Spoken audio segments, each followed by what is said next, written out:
warahmatullahi wabarakatuh. Perkenalkan, nama saya Salsabila Florenza, NIM 2105000023. Di sini saya akan menjelaskan apa itu politik luar negeri.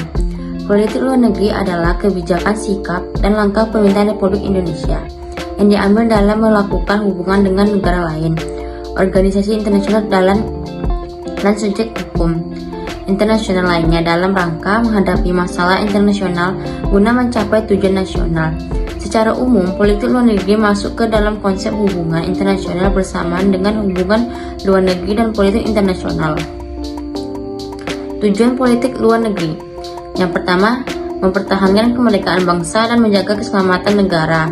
Yang kedua, memperoleh barang-barang yang diperlukan dari luar untuk rakyat apabila barang-barang dihasilkan sendiri. Yang ketiga, meningkatkan perdamaian secara internasional.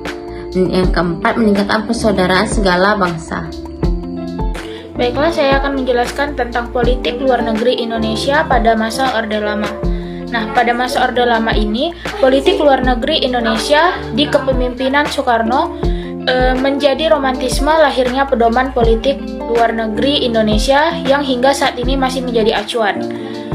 Meskipun dengan implementasi yang berbeda, permasalahan politik luar negeri pada era Soekarno menjadi sangat kompleks, mengingat pada waktu itu Indonesia masih menjadi negara baru. Di awal kemerdekaan itulah Indonesia dipaksa untuk segera mendefinisikan identitas dirinya dalam konteks kewilayahan atau regional maupun internasional. Sehari setelah proklamasi, yakni tanggal 18 Agustus 1945, Indonesia menentukan arah politik luar negerinya melalui pembukaan Undang-Undang Dasar tahun 1945 yang berisi bahwa ikut melaksanakan ketertiban dunia yang berdasarkan kemerdekaan, perdamaian abadi, dan keadilan sosial. Oleh karena lahirnya politik luar negeri pemerintah Republik Indonesia yang dikenal dengan politik bebas aktif. Apa itu politik bebas aktif? Indonesia menganut prinsip kebijakan politik luar negeri bebas aktif. Bebas aktif adalah politik luar negeri yang bebas menentukan sikap dan kebijaksanaan terhadap permasalahan internasional dan tidak mengikatkan diri pada satu kekuatan tertentu. Prinsip politik luar negeri ini secara aktif memberikan sumbangan dalam bentuk pemikiran maupun partisipasi aktif dalam menyelesaikan konflik, demi terwujudnya ketertiban dunia yang berdasarkan kemerdekaan, perdamaian abadi, dan keadilan sosial. Sikap Indonesia yang bebas aktif ini sejalan dengan apa yang disampaikan Soekarno melalui maklumat politiknya. Landasan operasional dari politik luar negeri Indonesia dinyatakan melalui maklumat dan pidato-pidato Presiden Soekarno yang dikeluarkan beberapa saat setelah kemerdekaan. Maklumat politik pemerintah tanggal 1 November 1945 yang diantaranya memuat hal-hal sebagai berikut. Yang pertama, politik damai dan hidup berdampingan secara damai. Yang kedua, politik tidak campur tangan dalam urusan dalam negeri negara lain. Yang ketiga, politik bertetangga baik dan kerjasama dengan semua negara di bidang ekonomi, politik, dan lain-lain. Yang keempat, politik berdasarkan piagam PBB. Baiklah, saya akan menjelaskan tentang keberhasilan politik luar negeri di era pemerintahan Soekarno. 1. Belanda mengakui kemerdekaan Indonesia melalui konferensi Meja Bundar pada tanggal 23 Agustus 1949 sampai 2 November 1949 di Den Haag, Belanda.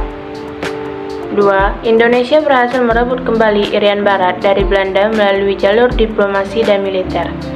Perjanjian New York ditandatangani oleh pihak Indonesia dan Belanda. Menurut isi perjanjian, Belanda menyerahkan Irian Barat kepada pemerintahan sementara PBB UN Temporary Executive Administration (UNTEA). UNTEA menyerahkan Irian Barat kepada Indonesia pada tanggal 1 Mei 1963 jam 12.30 WIT. Diadakan upacara penyerahan Irian Barat dari UNTEA kepada pemerintah Republik Indonesia di depan kantor Order of the Liechtenstein Eilanden yang ditandai dengan penurunan bendera UNTEA digantikan dengan pengibaran bendera merah putih. 3. Indonesia berhasil menginisiasi berdirinya gerakan non-blok melalui KTT Asia Afrika di Bandung pada tanggal 18-24 April 1955. Sebanyak 29 negara dari kedua benua menghadiri konferensi tersebut, termasuk 5 negara penggagas KAA, yaitu Burma, India, Indonesia, Pakistan, dan Sri Lanka. KAA merupakan konferensi pertama yang diadakan oleh negara-negara bekas jajahan di Asia dan Afrika setelah Perang Dunia Kedua.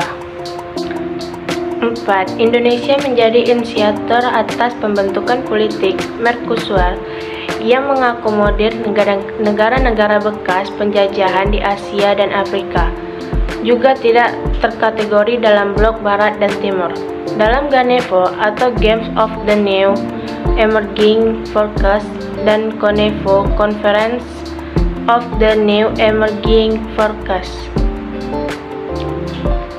5. Indonesia resmi menjadi anggota PBB ke-60 pada tanggal 28 September 1950. 6. Pada tahun 1956, Indonesia untuk pertama kalinya mengirimkan pasukan kontingen Garuda dalam misi penjaga perdamaian PBB di Gurun Sinai, Timur Tengah. Kesimpulan, fokus kebijakan Soekarno lebih mengutamakan pada upaya untuk memperjuangkan pengakuan sebagai sebuah negara berdaulat yang merdeka. Tidak hanya pengakuan atas kemerdekaannya, Indonesia disibukkan dengan sengketa Irian Barat yang diakui Belanda sebagai wilayah kekuasaannya. Indonesia sebagai bayi yang baru lahir pun turut berpartisipasi dalam kontestasi politik global yang saat itu terbagi menjadi 2. Blok kekuatan superpower tanpa harus menjadi bagian dari blok itu. Indonesia malah menginisiasi terbentuknya kekuatan politik dunia baru yang digalangi beserta beberapa negara Asia dan Afrika. Di lain pihak, Indonesia dengan gagasan ideologisnya politik bebas aktif menjadi sebuah utopia ketika dihadapkannya pada pilihan pragmatis ekonomi dan persoalan pengakuan kedaulatan. Indonesia melalui Soekarno lebih memilih bermesraan dengan paham komunisme yang dianut oleh kawasan blok Timur, Soviet dan Cina, dengan dalih menentang paham anti-komunisme Barat.